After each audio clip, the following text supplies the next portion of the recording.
We have developed speed, but we have shut ourselves in. Machinery that gives abundance has left us in want. We think too much and feel too little. More than machinery, we need humanity. We know the air is unfit to breathe and our food is unfit to eat. As if that's the way it's supposed to be. We know things are bad, worse than bad. They're crazy. Silence! The great and powerful Oz knows why you have come.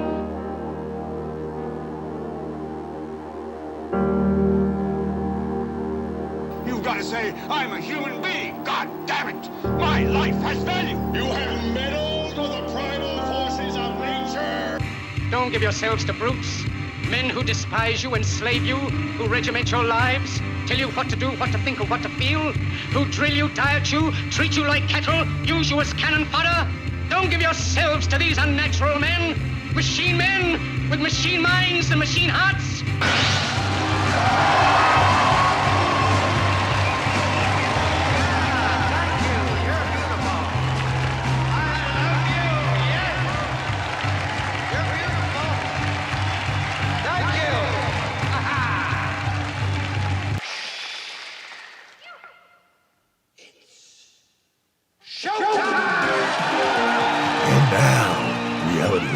With Jason Bermas. And who loves you? And who do you love? Good morning, everybody. It is Reality Rants. I am Jason Bermas. This is redvoicemedia.com. And we got a lot to go over in a rather short period of time, as always. Second hour.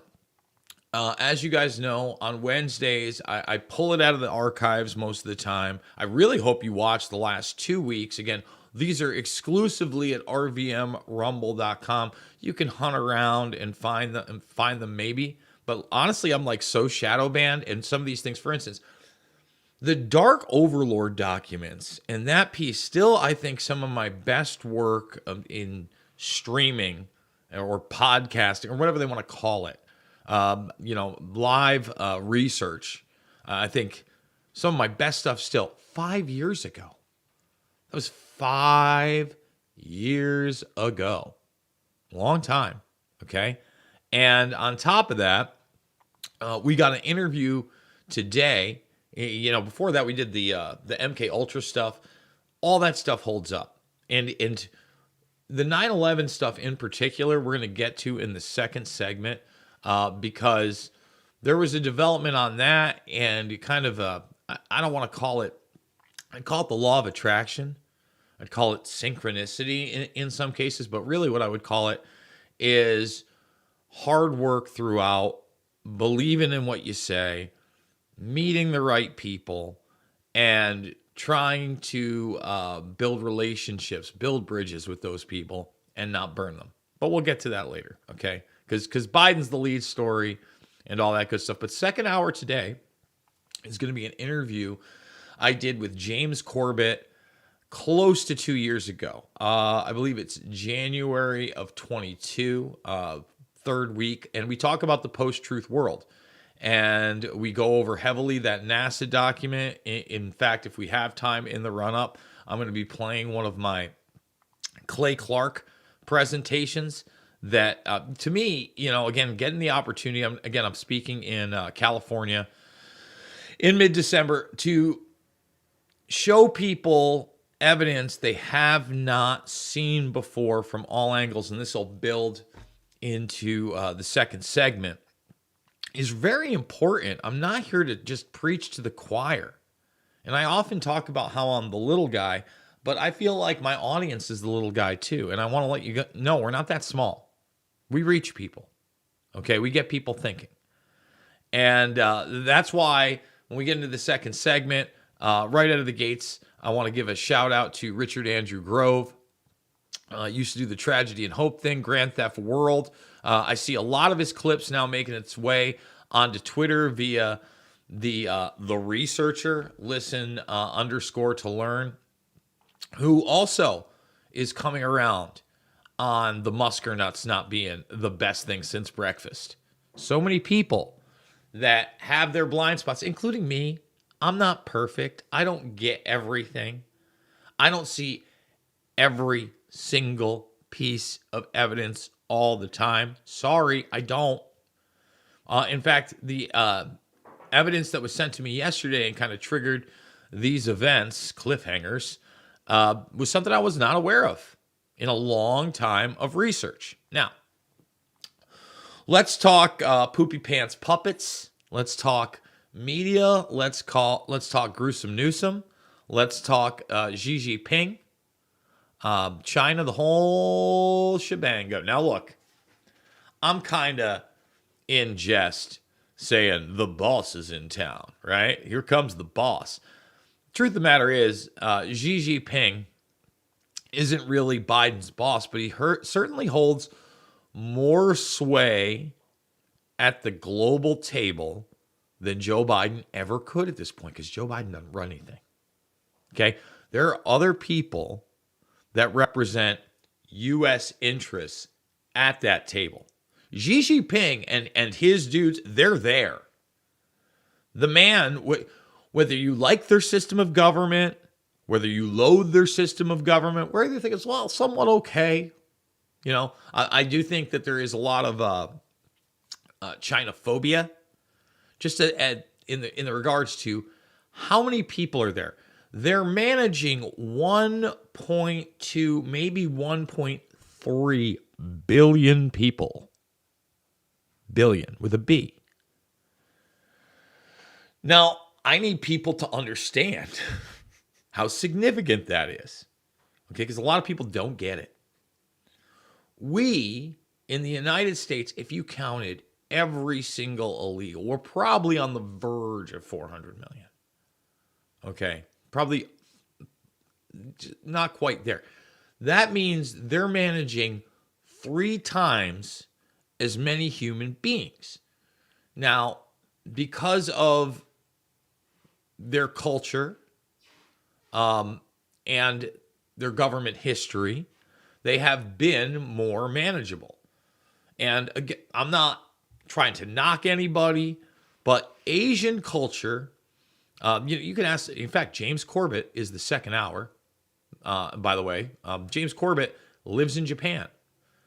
And I'm not sure if it's in this interview, because again, it was 2 years ago, almost 2 years ago, when we were discussing masking up. Now, it was never mandatory in Japan, but they were told to do it, so they did it. They didn't have to make it mandatory. Okay? And he never wore one, and he said, look, I never got any issues, but it's not like they would tell you if they did have an issue with it. So everything's kept very close to their chests. There's a certain level of compliance or obedience that is reserved for the government out of respect.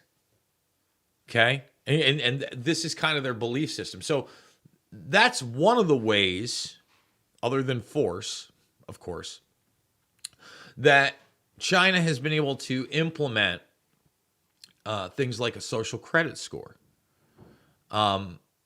things like open track trace database surveillance. But at the same time, what you're seeing now is media in China that accurately shows the censorship of the West, because China was always just the model and the stepping stone for what? The global model that we're now seeing rolled out. Everybody scoffed at full-on digital currency. Everybody scoffed at biometrics, 15 years ago when I really geared up and said, wow, there are issues other than 9/11. 9/11 was my stepping stone into everything we discuss here. It really was. It was it. Now, there had been some seeds planted earlier, but honestly, a lot of those, with my distrust for authority and government, were disinformation seeds that had to do with aliens. The aliens. I was hooked, man. As a teenager, I bought into it. But I also had a very limited scope of information that surrounded me. and a limited view of what was available out there. If I wanted to learn about it, I mean, I literally, as a kid, I went to libraries and looked up the subject. Yeah, libraries. Yeah, libraries. That's why the internet, when it first broke out, even though it was so limited, was a huge deal to me, because I was like, wow, now I can get the documents that I've only heard talked about briefly in segments on TV, that at the time when the internet was just starting to become available, late 90s while I was in college. Mid 90s it started, but like for me to get access, to the level that I had, late 90s, you were talking about 100 channels maybe, and DVR. And that was your main source of information. Now you DVR things. That was big time, and you could set it up on the remote. It's pretty amazing. Pretty easy to do too. Wow, DVR. I'm sure there's still people out there doing the DVR thing. It's kind of funny to me, but whatever. We're ranting. We're raving. But a limited scope of information. Now, as that scope broadened, and I realized, oh, wow, my government does some really, really bad things. And it's not just my government, it's a bunch of governments. But they had really put the window dressing on everything. 9/11, when I was figuring it out, that was about as crushing as it got to, like, how do I say this? I don't want to say my individual identity, but certainly what I thought my country represented. I had really believed in the American dream and the meritocracy. And to an extent, I still do. But that's not just an American ideal, it's a human ideal. Like, you're not always going to get what you deserve. You are going to have to kick, scream, claw, make real decisions. In fact, the conversation I ended up having last night was one of talking about those decisions. I'll say it right now. Ignorance is not bliss. I would rather know more, not less. And times are tough all over, man. So you got to use this information to navigate. Okay? I want to play this mainstream clip talking about the poopy pants puppet, Joey B., Zombie J, meeting with Xi Jinping over in San Francisco. We covered this story. And Newsom in there, they cleaned up. Look at that. Before and after. They cleaned up all the streets. And they moved the people away from this Asia Pacific summit that Xi is in town for. Let's see how the media covers it. Because at the very end, it gets kind of like almost parody level spy balloon. Parody level spy balloon. But we're in a parody. Okay, so let's play that clip right now. All eyes on President Biden as he meets with Chinese President Xi Jinping in San Francisco tomorrow. Rebecca Castor has more from San Francisco.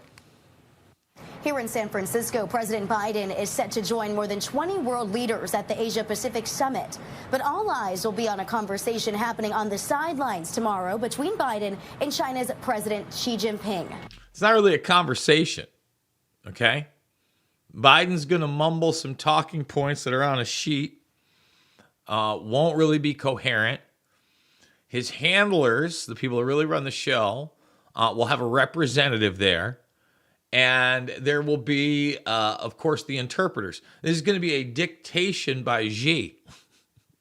That's it. American interest. I beat him like a drum. Remember, he's going to beat Trump like a drum? My God. My God. The stage is set. The players arriving soon. For the first time in a year, President Joe Biden and Chinese President Xi Jinping will sit down for highly anticipated talks Wednesday. What we're trying to do is change the relationship for the better.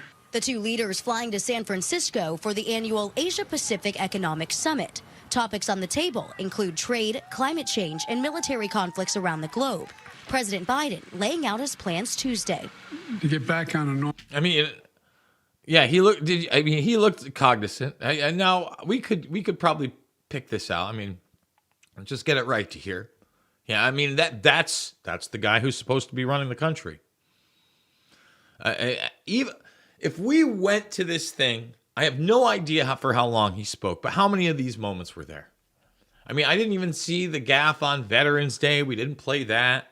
In fact, when I do play this stuff, a lot of people think that, wow, Jay, why are you even concentrating on this? I mean, because it's happening so much, I can't even cover it all. It's like every time they roll them out, which isn't much, but even if they roll them out once, twice a week, I've got to cover it eventually. Look at this guy.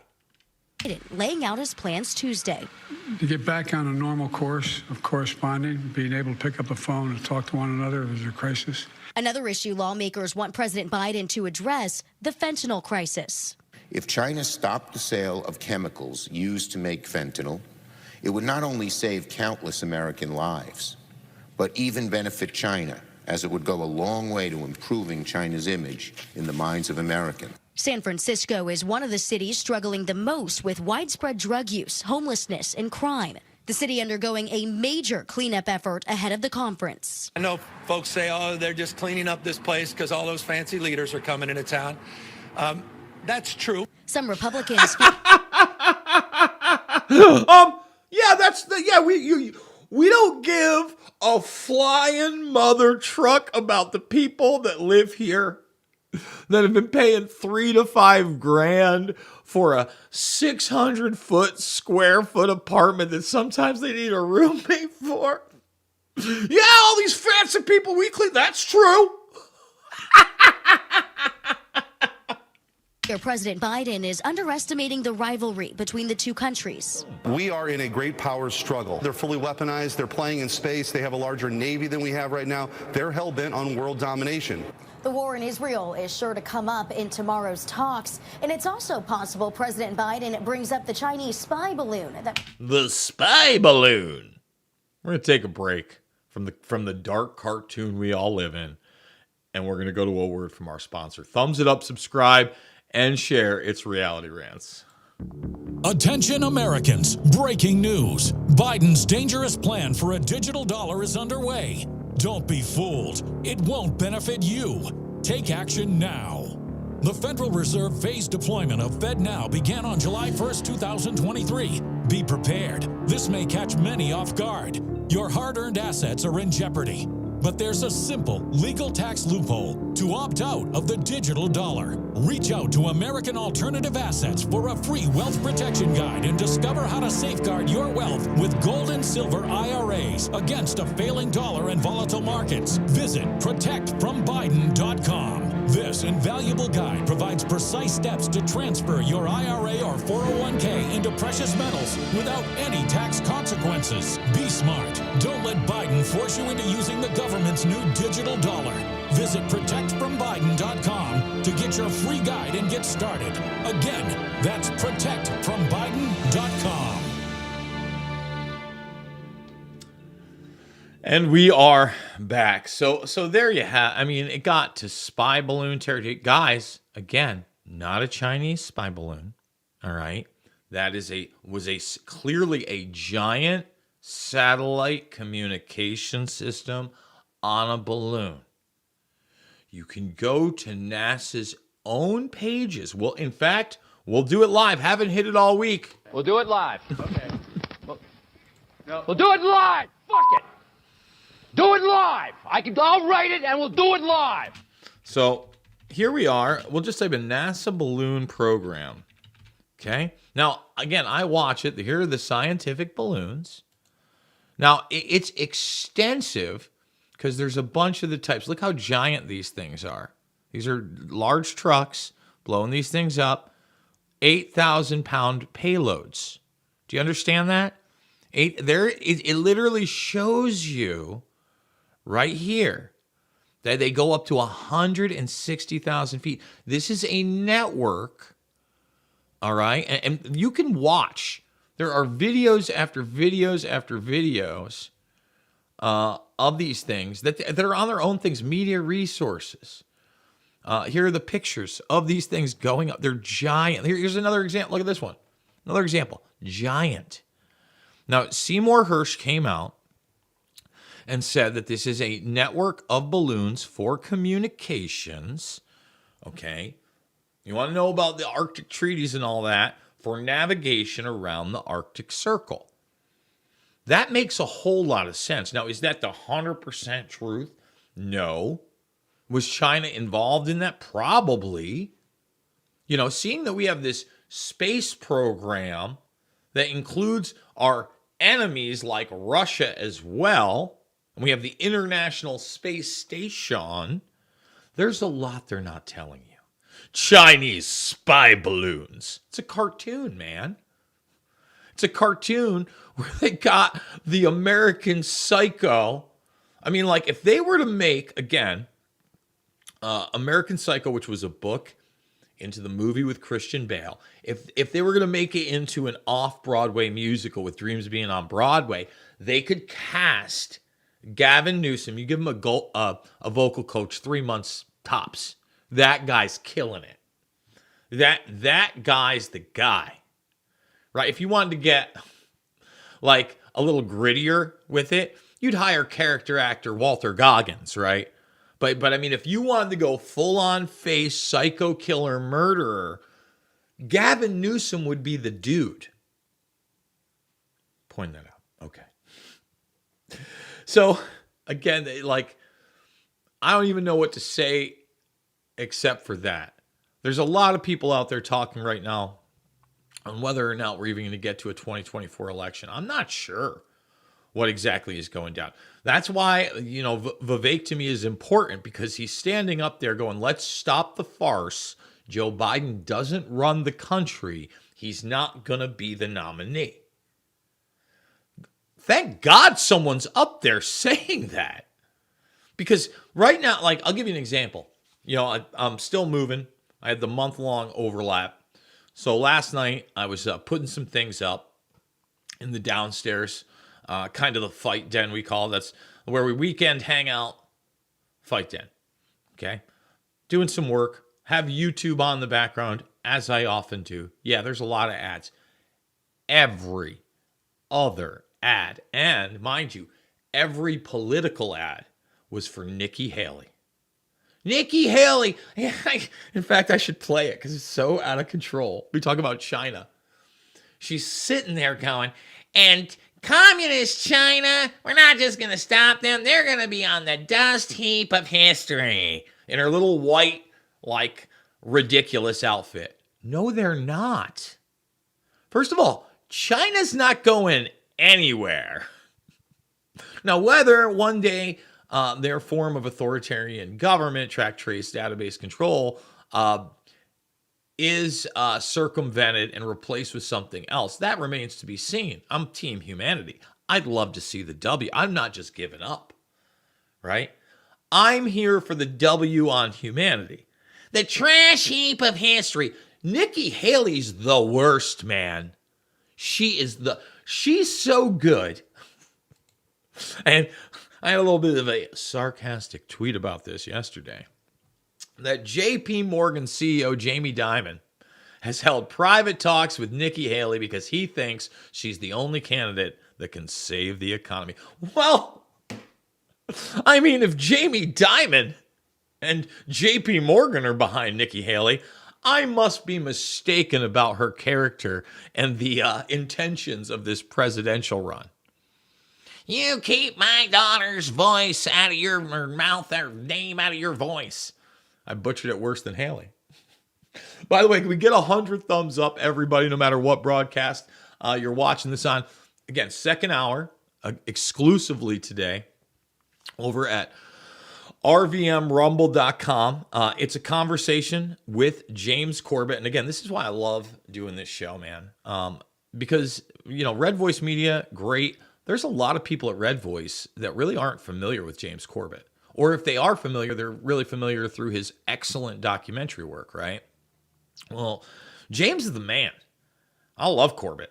Our conversations always, are killer. You tell us what we did and didn't get right. And I love going back in time with these because they're time, we're not just talking about what's happening and presidential elections. We're talking about full spectrum. In fact, lots of transhumanism in that one. Trojan horse civilian systems, which I bring up. That's something we discuss in that interview, okay? I'm sorry, I keep thinking about Nikki Haley, and it's the dust heap of history. No, they're not. China's the model. And now that censorship is here, and she's for the censorship. These people are just authoritarian nightmares, okay? And forget, you know what? There's just so much self-censoring going on, and then just ignorance that we can get into that story I was teasing yesterday. Now, first of all, I wasn't aware of it. I get a text from my man, Richard Andrew Grove. Thank you so much, Richard. And it was Jimmy Dore covering a story that the U.S. military, just prior to 9/11, had put out a white paper saying that it was possible that Israel could conduct operations, which were essentially false flags, in the United States and blame them on Arab nations. Now, there was actually a little bit of media attention about this thing because I believe it was released in early September, and at least the reports, I have not looked at the paper, but saw it was held up, and Dore went to several parts of it and media representations of it, September 10th. Now, this is not something that I had in Fabled Enemies. I'm not sure if it was something that was really around at the time. Again, there was some media reports. I didn't see it. But obviously, I had the Israeli section.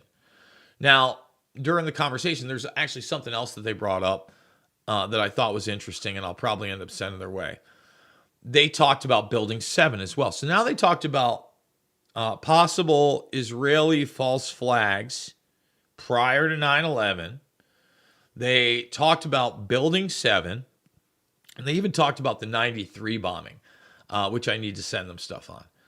So thank you, Richard. That's awesome. I had already been thinking about getting Kurt back on because it was all the way back in, geez, man. Was it almost a year ago now? It could be almost a year ago that I had Kurt on. Time flies when you're having fun. Maybe just 7-8 months. Whatever. I wanted to get him back on, but I sent him the 2 chapters of my film, Fabled Enemies, from 2008, 15 years ago. 15 years ago. On Israel and on Building 7. Now, I'm trying to get him on as the premium. We're supposed to be doing a recording Thursday if we can fit it in. I love Kurt. So me and Kurt have a back and forth, and he goes, yo, man, I just texted that to Jimmy. Now, Jimmy Dore is somebody, probably the first time I really realized that I'd seen him, because I'd seen him before because he's a comedian and I love comedy. And he actually, I believe he's in the film Super Jaime, Doug Benson film, a parody of obviously Super Size Me. Fun film, really fun film. But anyway, I think the first time that I'd seen Dore was the interaction when he was on the Young Turks, Cenk Uygur. They're out at the big convention. Roger Stone and Alex Jones are there. And Jones crashes Cenk Uygur, and Dore spits on Jones's face. He takes some water or whatever, a drink, and blah, blah, blah, blah, blah, spits in his face. I was like, geez, well, that's fierce.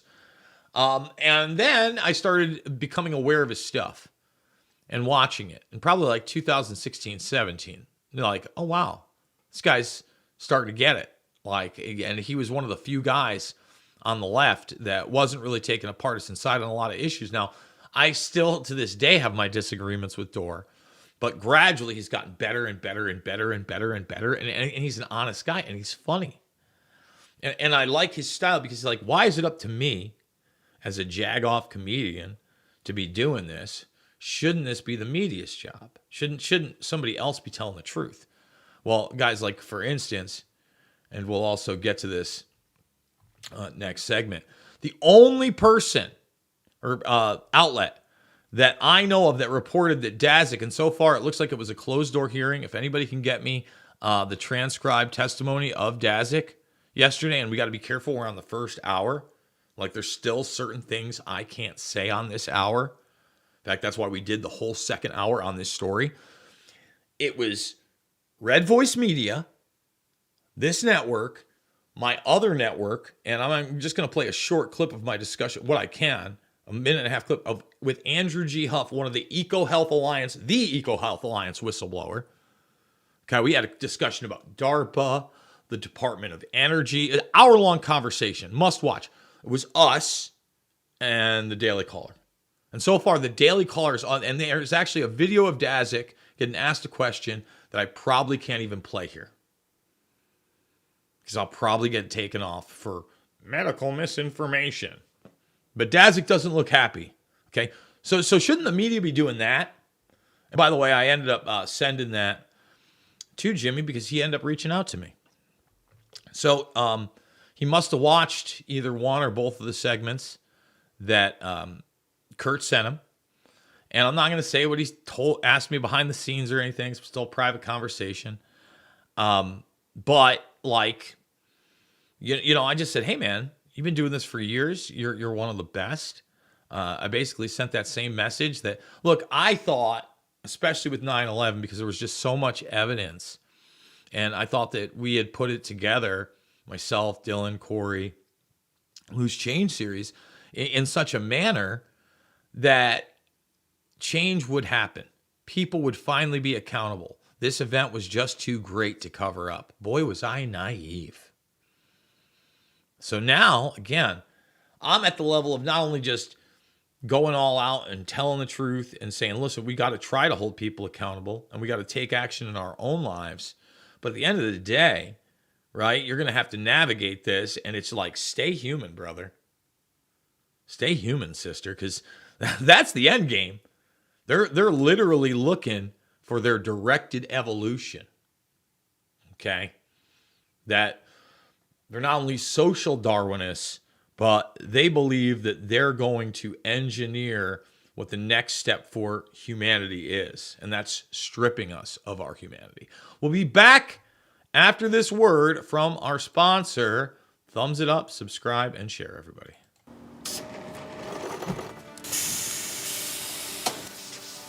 When I invented MyPillow, my passion was to help each and every one of you. And 20 years later, all of your support is what keeps us going. Because of you, we've been able to create thousands of USA jobs and help millions get the best sleep ever. To thank you, my employees and I are bringing you a limited edition MyPillow. The Giza Elegance MyPillow is made with my patented adjustable fill, the most amazing cotton, and a 2-inch pipe gusset.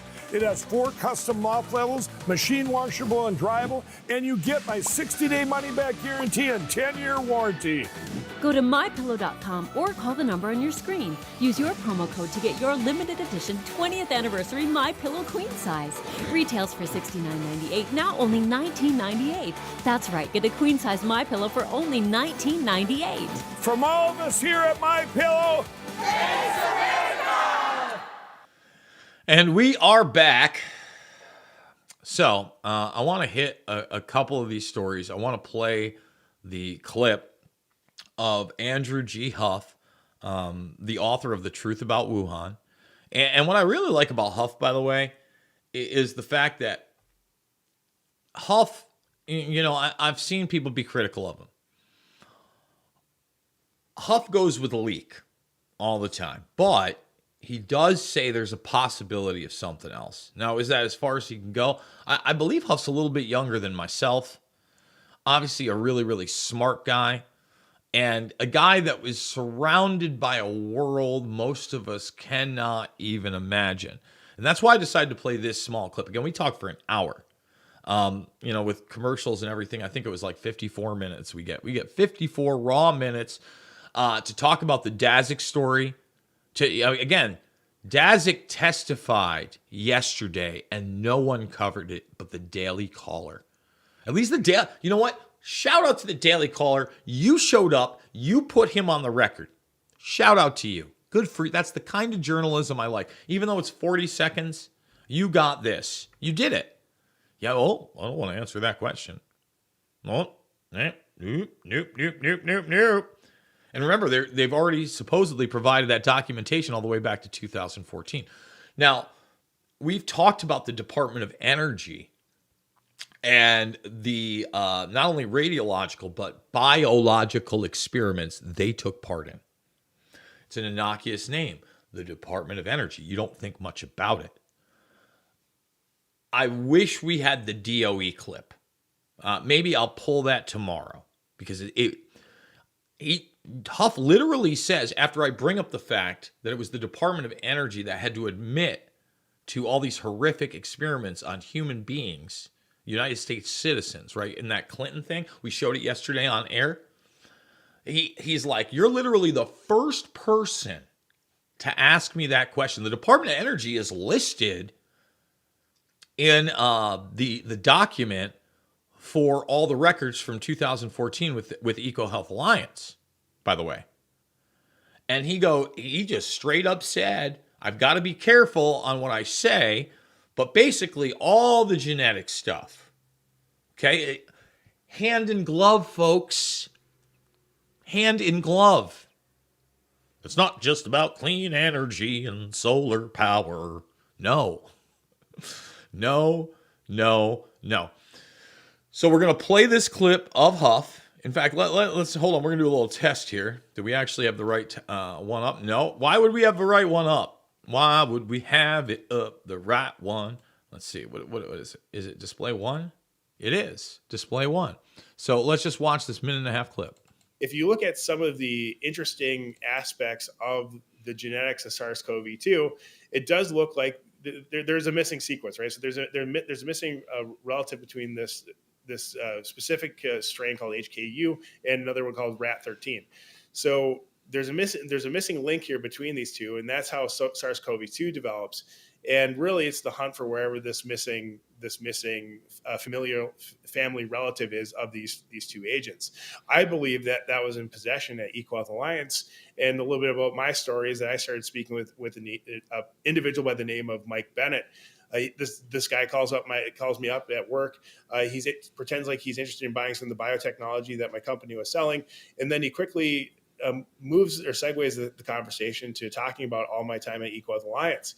I tell him that I have a copy of the missing sequences, or I likely have a copy of the missing sequences from the work that we were doing in Southeast China on a hard drive in my house. And next thing you know, this hard drive is stolen from my house the next day. So it's likely, or it's proven now that Mike Bennett was a naval intelligence officer, a DHS official, and also affiliated with ODNI. So this guy steals a hard drive, or he's working on the team that steals this hard drive in my house. So this missing genetic sequence was either property of the U.S. government or property of EcoHealth Alliance. It's hard to say, but based on the fact that they stole this drive from my house, I'm pretty sure the U.S. government knows that this sequence exists and somebody has it. That's just one small part of, one of the best interviews I think I've ever done. And especially with the story that's important. And you know what? My conversation with Jimmy led to talking about Dazik. And I said, hey, man, by the way, no one's covering this. This actually happened. I sent him a little thing, and I sent him that I interviewed Huff. And he's like, is there a transcript anywhere of this? Or is it all closed door? I go, I'm not sure. I'm looking for the transcript. I haven't seen it. Guys, Bermas Brigade, if you can find the Peter Dazik transcript, please send it my way. Send it my way, please. I would love to have that. But I told him I'd send it his way. Then he sent me back something from the Vigilant Fox. Shout out to the Vigilant Fox. Cut up some really nice clips. And again, doing great work. We use a lot of the Vigilant Fox stuff here on the network throughout. I know I'm not the only one. I know that Ray and Drew pull a lot of clips from their feed because hard at work. Now, it was with Thomas Renz making some statements. And, I've now known Renz for a couple years through the Reawaken America tour. We're going to try to play that clip. I think we're definitely going to go to that after this little rant here. And I just said, hey, man, yeah, Renz has come a long way because Renz was, again, the leak guy. Now he thinks there's way more malfeasance. Way more when you start looking at the pattern and the timeline and the setup. Got to be careful what we say on YouTube. We've already danced on the line for this channel, right? We've said almost nothing. But hey, man, don't be critical of the World Health Organization. Don't do that. Nope, no, Jason. No. Don't talk about sequencing. Oh. Like, think about that. Him just talking about, like, sequencing it for a company that was clearly there and talking about that conversation. Am I crossing a line somewhere? So, look, I think Renz is doing great work. He's somebody we need to support. I think that Huff is very genuine. He's somebody we need to support. I mean, that hard drive is the tip of the iceberg on his story. And he's one of the few people that is willing to talk about the level of surveillance that they actually have. In fact, in this presentation I'm about to start, and we're going to have to cut it, go to commercial. We're going to come back. We're going to be cutting it around 54 minutes so we can get the whole James Corbett thing queued up for everybody. Great interview with Corbett on the post-truth world, almost 2 years old. I love introducing more people that aren't of a conservative nature, right? That I've known for, God, well over a decade. We're working on almost 2, James, at this point. But 15 years, James and I have known each other, plus, and he just does incredible work. So, I'm going to pull up this presentation at the Clay Clark, and I've done 5. We're about to do our 6th in December from the Reawaken America tour. I also said, hey, yeah, I'm not Jimmy, this is where I met Renz. I'm not a MAGA guy. I'm not a conservative. I wonder if I didn't send him any of my presentations. We're trying to take him slow. Trying to take him slow. Boom. But with that being said, let's do it. Awesome, my friend. All right, everybody. So today I am going to be talking about the correlation between NASA, transhumanism, and yes, Elon Musk. I can assure you he is not your friend. Not even close, okay? Now, a lot of people think NASA, well, we're going to the moon and we're going to Mars and it's space exploration. Well, I'm here to present to you that that's only 20% of what they do. And what they actually do is what you see behind me, future strategic warfare. This is a July 2001 document that is stunningly accurate over the last 20 plus years. And remember, we are 18 and a half months from 2025. So I want you to take a look at this right now.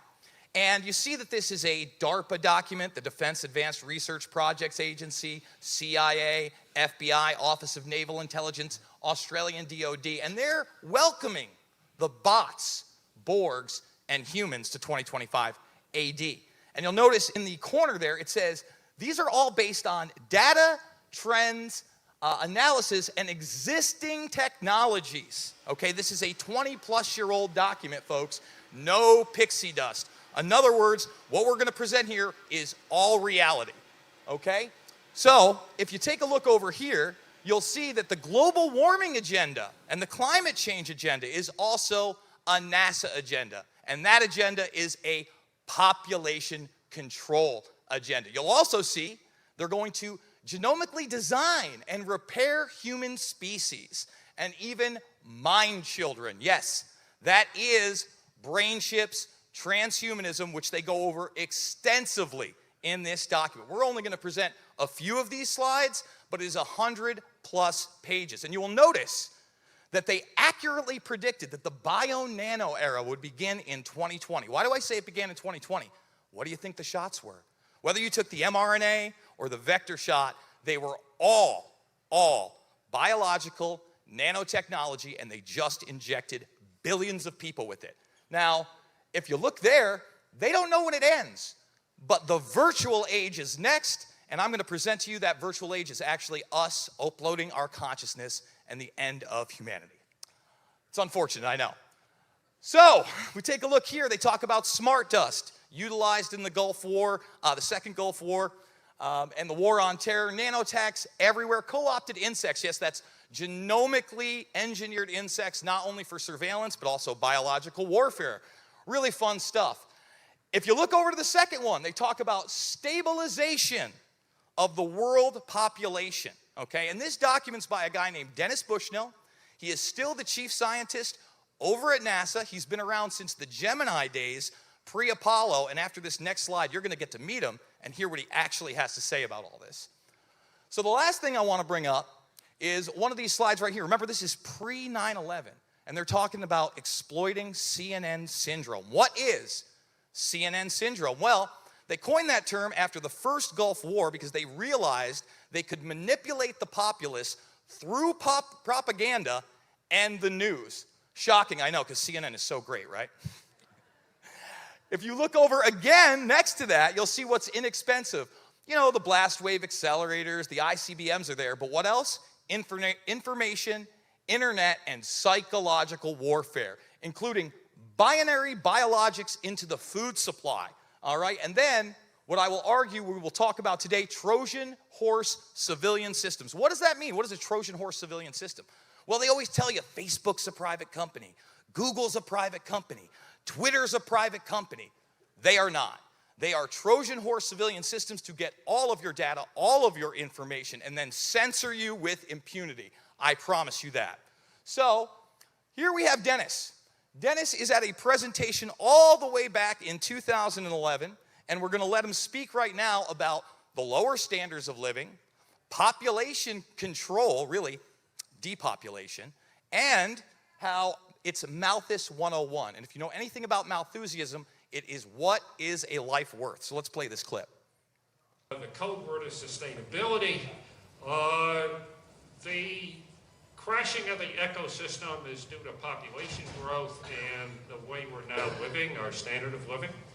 The estimates vary between 30 and 50% of a planet that we're currently short to sustain the standard of living and the current population, much less the population growth. As the Asians and their billions come up as they are at 9 to 11% growth rate to Western standards of living, we're going to be short 3 more planets, and they're not readily available. This will result in peak everything. This will result in standards of living plunging. So this is Malthus 101. These innate ecosystem restrictions and shortfalls will necessarily shift world econometrics from a growth mantra to one of sustainability, with possible population control instigated along the way that changes everything.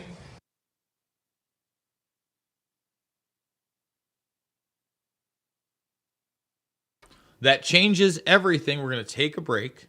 We got to come back. When we do, we'll finish up the presentation after this word from our sponsor. We interrupt today's programming to bring unfortunate news. Biden's dangerous plan for a digital dollar is underway. Don't be fooled. It won't benefit you. So take action now. The Federal Reserve's phased deployment of FedNow began on July 1st, 2023. Be prepared. This may catch many off guard and put your hard-earned assets in jeopardy. But here's the good news. There's a simple legal tax loophole to opt out of the digital dollar. Speak to someone at American Alternative Assets for a free wealth protection guide and discover how to safeguard your wealth with gold and silver IRAs against a failing dollar and volatile markets. Dial 833, the number 2 USA Gold. Yes, call now, 833-287-2465. This invaluable guide provides precise steps to transfer your IRA or 401k into precious metals without any tax consequences. Don't let Biden force you into using the government's new digital dollar. Call 833, the number 2 USA Gold.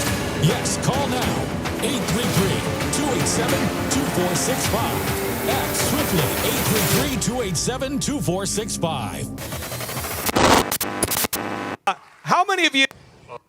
And so you see, population control that changes everything, and your standard of living is going to plummet. And you look at what has happened in the last 10 years, they don't intend on us having a comeback, folks.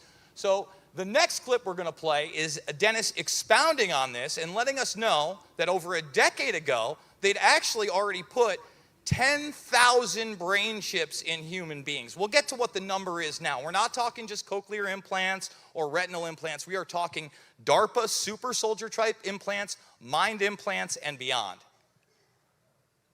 Plus the ongoing biorevolutions, genomics and synthetic biology that proffers the very real possibility of designer life forms, including humanoids, capable of thriving in whatever mess we make of the planet.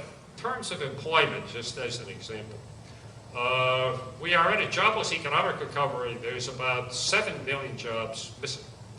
Some of them were globalized and offshore, about a third. The rest of them are gone. The code word is productivity improvement, which is a code word for ever better automation and robotization. The machines are taking the jobs, and the humans increasingly can't compete. We're also becoming cyborgs, okay? We have cochlear implants, artificial retinas, artificial hearts, direct brain to prosthetic limb communication, brain chips.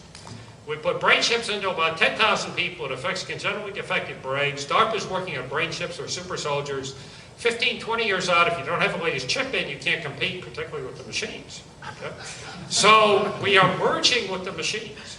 So he's going to tell you that not only are we merging with the machines, if we can actually get to the clip, because I'm down to the wire here, that we will upload our consciousness. Okay, that is the plan. And in this next clip, he's going to tell you that regular evolution is over and human beings are in control of this on the way to the virtual age.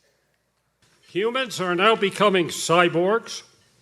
We have cochlear implants to hear, artificial retinas to see, artificial hearts to live, artificial limbs to move, artificial organs to functions, and brain chips.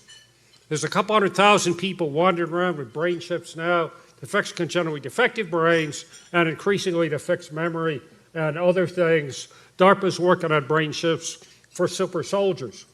And people are now working, thanks to Musk and other people, funding on direct machine-brain communications. It's not us versus them, us versus the machines. We're merging. And this is the human evolution of the humans. There is no more natural evolution of anything. People are convinced that the human evolution of everything is 10 million times faster than any natural evolution. And so this is just part of the human evolution. Okay, so there it is. There's the human evolution. Did you notice that? 200,000 people with brain chips in 2018. That's 4 years ago, folks. So he also mentions Musk. Musk is the front man for this Neuralink agenda. These technologies are around 4 or 5 decades before they use these Trojan horse civilian systems to introduce them into the public. So here he is. He's going to tell you finally, at the end of the day, we're uploading our consciousness. There will be essentially no jobs the machines cannot do. We currently have creative software that are doing ideation just as good or better than humans now. The creative jobs will be the last ones to go, but I have not been able to discern any jobs the machines cannot do as machine intelligence and all the rest of the autonomous robotics develops. So now we're to your question, okay, what do you do with these people? We humans are now converting ourselves into cyborgs. We now have artificial retinas, artificial hearts, we have brain chips. DARPA's working on brain chips for super soldiers. We can have a high bandwidth COM port built in, so we don't have to use the sensors and their very limited bandwidth. And eventually this all ends up with uploading into the machines, and instead of us versus them, humans versus the machines, we become them.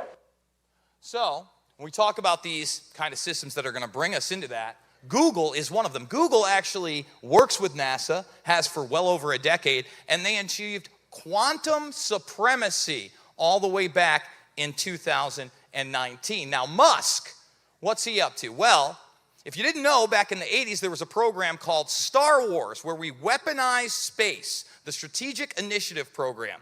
The word on the street was it failed. I assure you, it did not. Okay?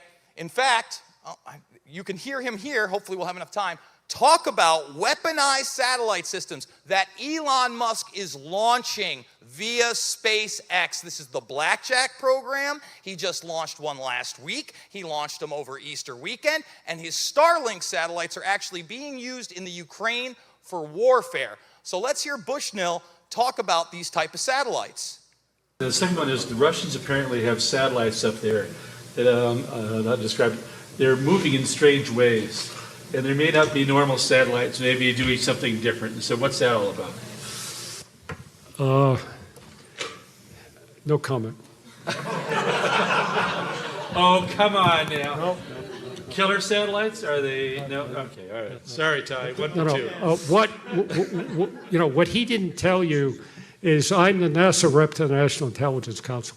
You see that? And it's all so about I got to national be a little intelligence. careful. Yeah.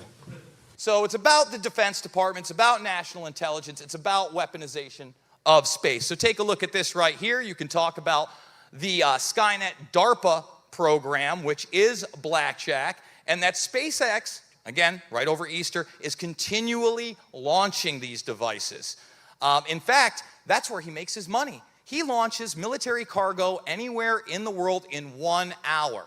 The man is a front man for DARPA and military-industrial complex technology. Make no mistake about it. Okay? Here he is challenging Putin to single combat and actually getting in fights with members of parliament over the Ukraine war right now. I know it's not all over the news, but it should be, because we have the head of the Russian space agency boasting via their space weapons they can nuke all of Europe in less than 30 minutes. Sounds like a dangerous guy to me. I don't know. Okay?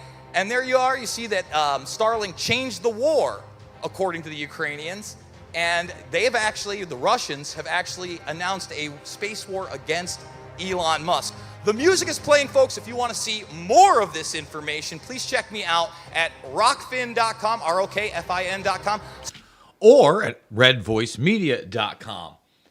We're going to end it for the second hour. RVMRumble.com, RVMRumble.com, redvoicemedia.com/uncensored to support the broadcast. Buckle up. It's a great conversation on the post-truth world with James Corbett.